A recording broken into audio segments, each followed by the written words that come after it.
আজ সন্দেশখালী যাবে fact finding team. মানবাধিকার লঙ্ঘনের অভিযোগ খতিয়ে দেখবে ৬ সদস্যের দল। কমিটিতে প্রাক্তন আইপিএস, মানবাধিকার কমিশনের প্রাক্তন আধিকারিকরা রয়েছেন। হাইকোর্টের অবসরপ্রাপ্ত বিচারপতি, আমলারা। সন্দেশখালীর পরিস্থিতি খতিয়ে দেখে রিপোর্ট জমা।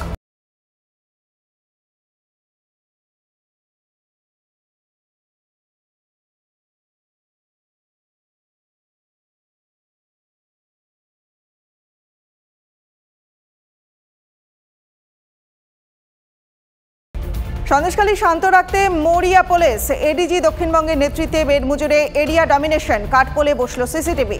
আইন ভাঙলেই গ্রেপ্তার। দ্বিতীয়বার সন্দেশখালী গিয়ে কড়া হাতে পরিস্থিতি সামলানোর হুঁশিয়ারি ডিজির। অশান্তির পিছনে প্ররোচনার অভিযোগ। আমাদের ভুল ছিল মানছি বলে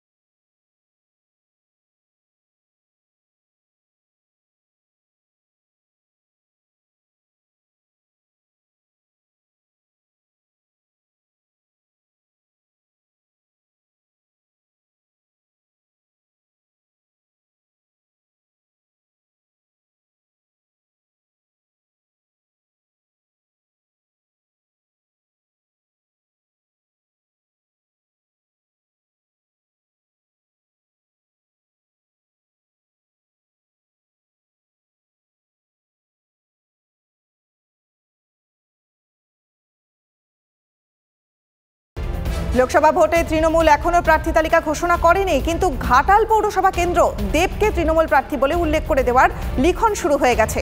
ঘাটালের খড়ার পুরসভার এলাকায় বহু জায়গায় দেবের নামে দেওয়াল লিখন শাসক দলের কর্মীদের। কটাক্ষ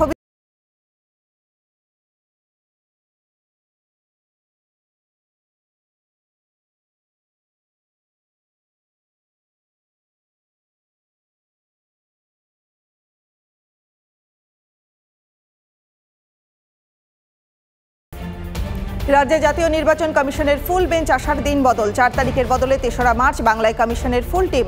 ৪র্থ মার্চ সকাল ৯:৩০টায় সমস্ত রাজনৈতিক দলের সঙ্গে বৈঠক। তারপর জেলা শাসক এবং এসপিদের সঙ্গে বৈঠক করবেন মুখ্য নির্বাচনিক আধিকারিকরা। রাহুল গান্ধী সহ কর্ণাটকের মুখ্যমন্ত্রী সিদ্দারামাইয়া এবং উপমুখ্যমন্ত্রী ডিকে শিবকুমারকে সমন আদালতের। গত বছর কর্ণাটকের বিধানসভা ভোটের প্রচারে বিজেপির বিরুদ্ধে দুর্নীতির অভিযোগ তুলেছিল কংগ্রেস। কংগ্রেসের বিরুদ্ধে মিথ্যা প্রচারের অভিযোগ মামলা করেন এক আইনজীবী। সেই মামলাতেই ২৮শে মার্চ রাহুল সহ ৩ জনকে হাজিরার।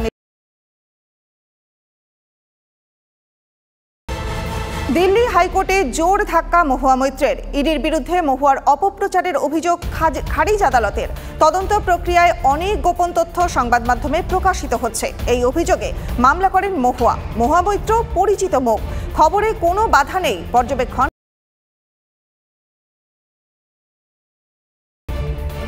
উত্তরপ্রদেশের যুব সম্প্রদায়কে নিয়ে রাহুল গান্ধী, নরেন্দ্র মোদীর তুমুল বাকযুদ্ধ।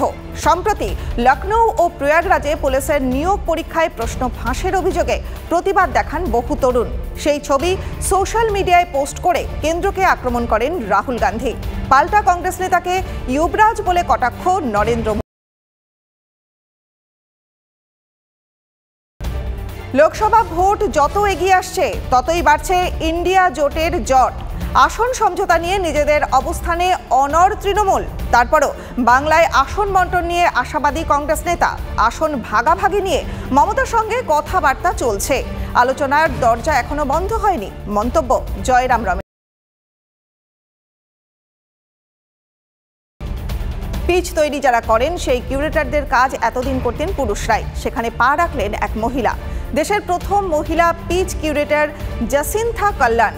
মেয়েদের প্রিমিয়ার লিগ শুরু হয়েছে সদ্য। পিচ তৈরির দায়িত্বে রয়েছে জাসিন্থা।